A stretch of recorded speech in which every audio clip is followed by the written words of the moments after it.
ಹಗಾಯ್ಸ್ ಎಲ್ಲರೂ ನಮಸ್ಕಾರಗಳು. ಮತ್ತೊಮ್ಮೆ ಕಿರಣ್ ಇನ್ಸೈಡ್ ಟಾಪ್ ಬ್ಯಾಟಿಂಗ್ ಅಪ್ಡೇಟ್ಗೆ ಸ್ವಾಗತ.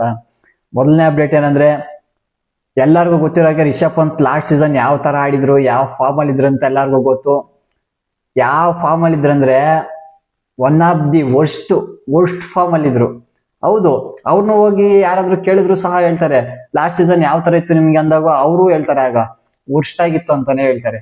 ಹೌದು, ಅವ್ರಿಗೆ ಒಂದು ಸ್ಥಾನ ಅನ್ನೋದು ಫಿಕ್ಸ್ ಇದ್ದಿಲ್ಲ. ಲಾಸ್ಟ್ ಸೀಸನ್ ಅಲ್ಲಿ ವೇರಿ ಆಗ್ತಾ ಇತ್ತು. ಅವ್ರು ಕೊಟ್ಟಂತ ಬ್ಯಾಟ್ ಪರ್ಫಾರ್ಮೆನ್ಸ್ ಇಂದ ಏನಾಗ್ತಾ ಇತ್ತು, ಅವ್ರ ಸ್ಥಾನನೂ ವೇರಿ ಆಗ್ತಾ ಇತ್ತು.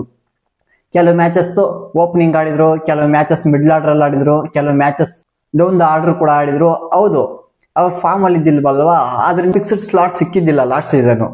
ಈಗ ಬರ್ತಿರೋ ಅಪ್ಡೇಟ್ಸ್ ಪ್ರಕಾರ ಏನಂದ್ರೆ, ನಂಬರ್ 3 ಸ್ಲಾಟ್ ಅಲ್ಲಿ ರಿಷಬ್ ಪಂತ್ ಆಡ್ತಾರಂತೆ. ಹೌದು, ಇವರು ನಂಬರ್ 3 ಸ್ಲಾಟ್ ಅಲ್ಲಿ ಆಡೋದೇ ಒಳ್ಳೇದು. ಯಾಕಂದ್ರೆ ಅದಕ್ಕೆ ಲಾಸ್ಟ್ ಸೀಸನ್ಸ್ ಅದಕ್ಕಿಂತ ಮುಂಚೆ ಆಗೆಲ್ಲ ನಂಬರ್ 3 ಅಲ್ಲೇ ಬಂದು ಚೆನ್ನಾಗಿ ಬ್ಯಾಟ್ ಮಾಡ್ತಾ ಇದ್ರು. ಅದಕ್ಕೆ ಈಗನು ನಂಬರ್ 3 ಅಲ್ಲೇ ಬರ್ಬೇಕು ರಿಷಬ್ ಪಂತ್. ಅಪ್ಡೇಟ್ ನಂಬರ್ 2 ಏನಂದ್ರೆ, ಪದೇ ಪದೇ ಪ್ರೂವ್ ಆಗ್ತಾ ಇದೆ ಇಂಡಿಯನ್ ಪ್ರೀಮಿಯರ್ ಲೀಗ್ ಮುಂದೆ ಪಾಕಿಸ್ತಾನ ಸೂಪರ್ ಲೀಗ್ ಡಮ್ಮಿ ಅಂತ. ಹೌದು, ಈಗ ಬರ್ತಿರೋ ರಿಪೋರ್ಟ್ಸ್ ಪ್ರಕಾರ ಏನಂದ್ರೆ, ದರ್ಶನ್ ಶನಕಾ ಅವರು PSL ಇಂದ ವಿತ್ಡ್ರಾ ಮಾಡ್ಕೊತಾ ಇದಾರಂತೆ. ಅದು ಯಾಕೆ ಗೊತ್ತಾ, ರಾಜಸ್ಥಾನ್ ರಾಯಲ್ ಅವರು ಅಪ್ರೋಚ್ ಮಾಡಿದ್ದಾರೆ ದರ್ಶನ್ ಶನಕಾನ. ಯಾರಿಗೆ ರಿಪ್ಲೇಸ್ ಆಗಿ ಅಂದ್ರೆ ಸ್ಯಾಮ್ ಕರನ್ಗೆ ರಿಪ್ಲೇಸ್ ಆಗಿ ದರ್ಶನ್ ಶನಕಾನ ಅಪ್ರೋಚ್ ಮಾಡಿದ್ದಾರೆ. ಆದ್ರಿಂದ ಅವರು PSL ಇಂದ ಹೊರಗೆ ಬರ್ತಾ ಇದಾರಂತೆ. ಹೌದು, ಅವರು ಇಂಡಿಯನ್ ಪ್ರೀಮಿಯರ್ ಲೀಗ್ ಅಲ್ಲಿ ಯಾರೇ ಆಗ್ಲಿ, ಯಾವುದೇ ಫ್ರಾಂಚೈಸಿ ಬೇರೆ ಲೀಗ್ ಆಡ್ತಾ ಇದ್ದಾಗ ಅಲ್ಲಿ ಅಪ್ರೋಚ್ ಮಾಡಿದಾಗ ಅವ್ರು ಅದನ್ನ ಬಿಟ್ಟು ಮೆಜಾರಿಟಿ ಪೀಪಲ್ಸ್ ಬಿಟ್ಟು ಬರ್ತಾರೆ, ಅಲ್ಲಿ ಆಡಕ್ ಹೋಗಲ್ಲ. ಯಾಕಂದ್ರೆ IPL ಆಡಿದ್ರೆ ಅಮೌಂಟ್ ಕೂಡ ಜಾಸ್ತಿ ಸಿಗುತ್ತೆ, ಮತ್ತೆ ಇವ್ರ ಬ್ರ್ಯಾಂಡ್ ವ್ಯಾಲ್ಯೂ ಕೂಡ ಜಾಸ್ತಿ ಆಗುತ್ತೆ. ಆದ್ರಿಂದ ಯಾವ್ದೇ ಲೀಗ್ ಆಡ್ತಾ ಇರ್ಲಿ, IPL ಅಲ್ಲಿ ಆಡಕ್ ಚಾನ್ಸ್ ಸಿಗುತ್ತೆ ಅಂದ್ರೆ ಎಲ್ಲ ಬಿಟ್ಟು IPL ಗೆನೆ ಬರ್ತಾರೆ. ಅಪ್ಡೇಟ್ ನಂಬರ್ 3 ಏನಂದ್ರೆ, ಮಾರ್ಚ್ 28 IPL ಸ್ಟಾರ್ಟ್ ಆಗ್ತಾ ಇದೆ ಅಲ್ವಾ, ಅದು ಫಸ್ಟ್ ಮ್ಯಾಚ್ ನಮ್ಮ RCB ಆಡ್ತಾ ಇದೆ. ಅದಕ್ಕೆ ಎಲ್ಲ ಪ್ಲೇಯರ್ಸು ಒಬ್ಬೊಬ್ಬರಾಗಿ ಎಂಟ್ರಿ ಕೊಡ್ತಾ ಇದ್ದಾರೆ. ಈಗ ಬರ್ತಿರೋ ರಿಪೋರ್ಟ್ಸ್ ಪ್ರಕಾರ ನಮ್ಮ RCB ಕ್ಯಾಂಪ್ಗೆ ಎಂಟ್ರಿ ಕೊಟ್ಟಿರೋದು ಯಾರಂದ್ರೆ, ನಮ್ಮ ಓಪನಿಂಗ್ ಬ್ಯಾಟ್ಸ್ಮನ್ ಆದಂತಹ ಪಿಲ್ಸಾಲ್ಟ್ ಮತ್ತೆ ಜಾಕೋಬ್ ಬೆಥಲ್, ಇವರಿಬ್ರು ಎಂಟ್ರಿ ಕೊಟ್ಟಿದ್ದಾರೆ ಅಂತ ಅಪ್ಡೇಟ್ ಬರ್ತಾ ಇದೆ. ಹೌದು, ಇನ್ನೇನು ಸ್ಟಾರ್ಟ್ ಆಗುತ್ತಲ್ಲ, ಫಸ್ಟ್ ಮ್ಯಾಚ್ ಬೇರೆ ನಮ್ದಿರೋದಲ್ವಾ, ಅದಕ್ಕೆ ಇವರು ಅದಕ್ಕೆ ಮುಂಚೆನೆ ಸ್ವಲ್ಪ ಟ್ರೈನಿಂಗು ಪ್ರಾಕ್ಟೀಸ್ ಎಲ್ಲ ಮಾಡ್ಬೇಕಲ್ವಾ, ಬಂದು ಜಾಯ್ನ್ ಆಗಿದ್ದಾರೆ ಅಂತ. ಅಪ್ಡೇಟ್ ನಂಬರ್ 4 ಏನಂದ್ರೆ, ಇರ್ಫಾನ್ ಪಠಾಣ್ ಒಂದು ಸ್ಟೇಟ್ಮೆಂಟ್ ಕೊಟ್ಟಿದ್ದಾರೆ ಧೋನಿ ಬಗ್ಗೆ. ಧೋನಿ ಇದೇ ಲಾಸ್ಟ್ ಸೀಸನ್ ಆಗುವ ಸಾಧ್ಯತೆ ಇದೆ ಅಂತೆ ಎಲ್ಲೋ ಜೆರ್ಸಿಲಿ. ಹೌದು, ಅವ್ರು ಕಷ್ಟ ಪಡ್ತಾ ಇರೋದು ಗೊತ್ತು ಬ್ಯಾಟಿಂಗ್ ಆಡೋಕೆ, ಅವ್ರ ಕೈಯಲ್ಲಿ ಆಗ್ತಾ ಇಲ್ಲ. ಅವರು ಫ್ರಾಂಚೈಸಿ ಡಿಮ್ಯಾಂಡ್ ಮಾಡ್ತಾ ಇದಾರೆ ಧೋನಿನ ಆಡಿ ಅಂತ, ಅದಕ್ಕೋಸ್ಕರನೇ ಅವ್ರು ಆಡ್ತಾ ಇರೋದು. ಇಲ್ಲ ಅಂದಿದ್ರೆ ಯಾವಾಗೋ ರಿಟೈರ್ಮೆಂಟ್ ಕೊಟ್ಟು ಹೋಗ್ತಾ ಇದ್ರು. ಬಟ್ ಅವ್ರ ಕಷ್ಟ ಆದ್ರೂ ಸಹನು ಇನ್ನೂ ಆಡ್ತಾ ಇದಾರೆ. ಆಡ್ಲಿ, ಅವ್ರು ಆಡ್ತಾ ಇದ್ರೆ IPLಗೂ ಕಳೆ, ಮತ್ತೆ CSKಗೂ ಬ್ರ್ಯಾಂಡ್ ವ್ಯಾಲ್ಯೂ ಕೂಡ ಜಾಸ್ತಿ ಆಗ್ತಾನೆ ಇರುತ್ತೆ. ಅವ್ರು ಏನಾದ್ರು ಇವಾಗ ಸಡನ್ ಆಗಿ ರಿಟೈರ್ಮೆಂಟ್ ಕೊಟ್ಟು ಹೋದ್ರೆ CSK ಬ್ರ್ಯಾಂಡ್ ವ್ಯಾಲ್ಯೂ ಸ್ವಲ್ಪ ಕಡಿಮೆ ಆಗ್ಬಿಡುತ್ತೆ. ಯಾಕಂದ್ರೆ CSK ಮೈನೇ ಧೋನಿಯಿಂದಾನೇ CSK ಅಷ್ಟು ಫ್ಯಾನ್ಸ್ ಇರೋದು. ಆದ್ರಿಂದ ಧೋನಿ ಮೈನ್ ಆಗಿ CSK ಅಲ್ಲಿ ಎಷ್ಟು ದಿನ ಆಡ್ತಾರೋ ಅಷ್ಟು ಬ್ರ್ಯಾಂಡ್ ವ್ಯಾಲ್ಯೂ ಇನ್ಕ್ರೀಸ್ ಆಗ್ತಾನೆ ಇರುತ್ತೆ CSKದು. ಮತ್ತೆ ಇಂಟರ್ವ್ಯೂ ಯಾರಾದ್ರೂ ಧೋನಿನ ಕೇಳಿದಾಗ, ಇದು ಲಾಸ್ಟ್ ಸೀಸನ್ ನಿಮ್ದು ಅಂತ ಕೇಳಿದಾಗ ಅವರು ಇಲ್ಲ, ನೆಕ್ಸ್ಟ್ ಸೀಸನ್ ಆಡ್ತೀನಿ ಅಂತಾನೆ ಹೇಳ್ತಾ ಇದ್ರು. ಹೌದು, ಆಡ್ಲಿ, ನಮಗೂ ಖುಷಿನೇ.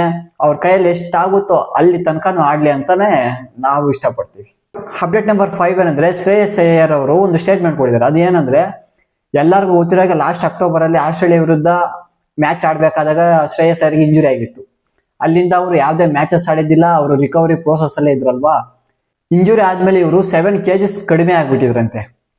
ಹೌದು, ಅದನ್ನ ಚಾಲೆಂಜ್ ಆಗಿ ತಗೊಂಡು ಈಗ ಅದನ್ನ ಗೈನ್ ಮಾಡಕ್ಕೆ ಎಷ್ಟು ಕಷ್ಟಪಟ್ಟಿದ್ದಾರೆ ಅಂದ್ರೆ ಸಖತ್ ಎಫರ್ಟ್ ಹಾಕಿದಾರಂತೆ. ಹೌದು, ಇವರು ಸ್ಪೋರ್ಟ್ಸ್ ಮ್ಯಾನ್ ಅಂದ್ಮೇಲೆ ಯಾವಾಗ್ಲೂ ಚಾಲೆಂಜಸ್ ಬರ್ತಾನೆ ಇರ್ತವೆ. ಅದು ಯಾವ್ದೇ ರೀತಿ ಇರ್ಬೋದು, ಅದನ್ನ ಎದುರ್ಸಕ್ಕೆ ತಯಾರಾಗಿರ್ಬೇಕು. ಇವ್ರು ಹೇಳ್ತಾ ಇದಾರೆ ಇವ್ರು ಕಡಿಮೆ ಆಗಿರಲ್ವಾ, ಜಾಸ್ತಿ ಮಾಡ್ಕೊಳಕ್ಕೆ ಸಖತ್ ಕಷ್ಟಪಟ್ರಂತೆ, ಸಖತ್ ಎಫರ್ಟ್ ಹಾಕಿದಾರಂತೆ. ಆಮೇಲೆ ಎಲ್ಲ ರಿಕವರಿ ಆಗಿ ಈಗ ಟೀಮ್ ರೆಪ್ರೆಸೆಂಟ್ ಮಾಡಕ್ ಬಂದಿರೋದು ಇವ್ರು ಒಂಥರ ಖುಷಿ ಆಗ್ತಾ ಇದೆ ಅಂತೆ. ಅಪ್ಡೇಟ್ ನಂಬರ್ 6 ಏನು ಅಂದ್ರೆ, ಸನ್ರೈಸರ್ಸ್ ಹೈದರಾಬಾದ್ ಅವರು ಪ್ರಾಕ್ಟೀಸ್ ಮ್ಯಾಚ್ ಆಡ್ತಾ ಇದ್ರು. ಆಡ್ಬೇಕಾದಾಗ ಇಶಾಂತ್ ಕಿಶನ್ ಬ್ಯಾಟಿಂಗ್ ಆಡ್ತಾ ಇದ್ರು, ಜೀಶನ್ ಅನ್ಸಾರಿ ಲೆಗ್ ಸ್ಪಿನ್ನರ್ ಬೋಲ್ ಮಾಡ್ತಾ ಇದ್ರು. ಇಶಾಂತ್ ಕಿಶನ್ ಏನ್ ಮಾಡಿದಾರೆ ಅಂದ್ರೆ, ಇವ್ರು ಹಾಕಿರೋ 5 ಬಾಲಲ್ಲಿ 20 ರನ್ಸ್ ಹೊಡೆದು ಬಿಟ್ಟಿದ್ದಾರೆ ಫಸ್ಟ್ ಅಲ್ಲಿ. ಆಗ 6ನೇ ಬಾಲ್ ವಿಕೆಟ್ ತೆಗೆದ್ರಂತೆ ಜೀಶನ್ ಅನ್ಸಾರಿ. ಆಗ ಸೆಂಡ್ ಆಫ್ ತರ ಕೈಸನೆ ಈ ತರ ಮಾಡಿದ್ರಂತೆ. ಅದೇನು ಸೀರಿಯಸ್ ಮ್ಯಾಟರ್ ಅಲ್ಲ, ಬಟ್ ಅವರು ಇಶಾಂತ್ ಕಿಶನ್ ನಗ್ನಗ್ತಾನೆ ಹೋದ್ರು. ಅದು ಕ್ಯಾಪ್ಟನ್ ಗುರು ಇಶಾಂತ್ ಕಿಶನ್, ಅವ್ರ ವಿರುದ್ಧ ಕೋಪಗೊಳ್ಳಕ್ ಆಗುತ್ತಾ? ಇವರು ಸ್ವಲ್ಪ ಫ್ರೆಂಡ್ಸ್ ಇರ್ತಾರೆ, ಆದ್ರಿಂದ ಅವ್ರು ಆತರ ಮಾಡಿದ್ದಾರೆ. ಇಶಾಂತ್ ಕಿಶನ್ ಅದನ್ನೇನು ಸೀರಿಯಸ್ ಆಗಿ ತಗೊಳ್ಳಿಲ್ಲ, ನಾರ್ಮಲ್ ಆಗಿ ನಗಾಡ್ಕೊಂಡು ಹೋಗಿದ್ದಾರೆ. ಅಪ್ಡೇಟ್ ನಂಬರ್ 7 ಏನು ಅಂದ್ರೆ, ಮಾರ್ಚ್ 28 RCB ಫಸ್ಟ್ ಮ್ಯಾಚ್ ಆಡ್ತಾ ಇದೆ ಅಲ್ವಾ, ಅದಕ್ಕೆ ಪ್ಲೇಯಿಂಗ್ 11 ಅಶ್ವಿನ್ ಅವರು ಮಾಡಿದ್ದಾರೆ. ಅದು ಯಾವ ತರ ಇದೆ ಅಂದ್ರೆ, ವಿರಾಟ್ ಕೊಹ್ಲಿ ಫಿಲ್ಸಾಲ್ಟ್ ಓಪನಿಂಗ್. ಓಕೆ, ಮತ್ತೆ ನಂಬರ್ 3 ಸ್ಲಾಟ್ ಜಾಕಬ್ ಬೆಥಲ್ ಕೊಟ್ಟಿದ್ದಾರೆ. ಇಲ್ಲಿ ಪಡಿಕಲ್ ಆಡಿಸ್ತಾ ಇಲ್ಲ. ನಂಬರ್ 4 ಅಲ್ಲಿ ರಜತ್ ಪಟಿದಾರ್ ಕ್ಯಾಪ್ಟನ್ಸಿ ಕೊಟ್ಟಿದ್ದಾರೆ. Jitesh Sharma wicket keeping. Next Tim David, Romario Shepherd, Krunal Pandya, Bhuvneshwar Kumar, Mangesh Yadav, Yash Dayal, Suyash Sharma. ಇಲ್ಲಿ ಮಂಗೇಶ್ ಯಾದವ್ನ ಯಾಕೆ ಆಡಿಸ್ತದ ಅಂದ್ರೆ ಜಾಸ್ ಹಜಲ್ವುಡ್ ಕೆಲವು ಮ್ಯಾಚಸ್ ಆಡಲ್ವಲ್ವಾ ಸ್ಟಾರ್ಟಿಂಗ್ ಅಲ್ಲಿ, ಅದರಿಂದ ಏನ್ ಮಾಡಿದ್ರೆ ಮಂಗೇಶ್ ಯಾದವ್ಗೆ ಚಾನ್ಸ್ ಕೊಟ್ಟಿದ್ದಾರೆ. ಫಾರಿನ್ ಬೌಲರ್ನ ಇವ್ರು ಆಡಿಸ್ತಾ ಇಲ್ಲ, ಅದ್ರ ಬದಲಾಗಿ ಫಾರಿನ್ ಬ್ಯಾಟ್ಸ್ಮನ್ ಜಾಕಬ್ ಬೆಥಲ್ನ ಆಡಿಸ್ತಾ ಇದ್ದಾರೆ. ಅವರಲ್ಲಿ ನಂಬರ್ 3 ಅಲ್ಲಿ ಆಡ್ತಾ ಇದ್ದಾರೆ ಅಂದ್ರೆ ಇನ್ನು ಬೌಲಿಂಗ್ ಅಲ್ಲಿ ಮಂಗೇಶ್ ಯಾದವ್ ಬಂದಿದಾರಲ್ವಾ, ಅದರಿಂದ ದೇವದತ್ ಪಡಿಕಲ್ಗೆ ಚಾನ್ಸ್ ಸಿಗಲ್ಲ.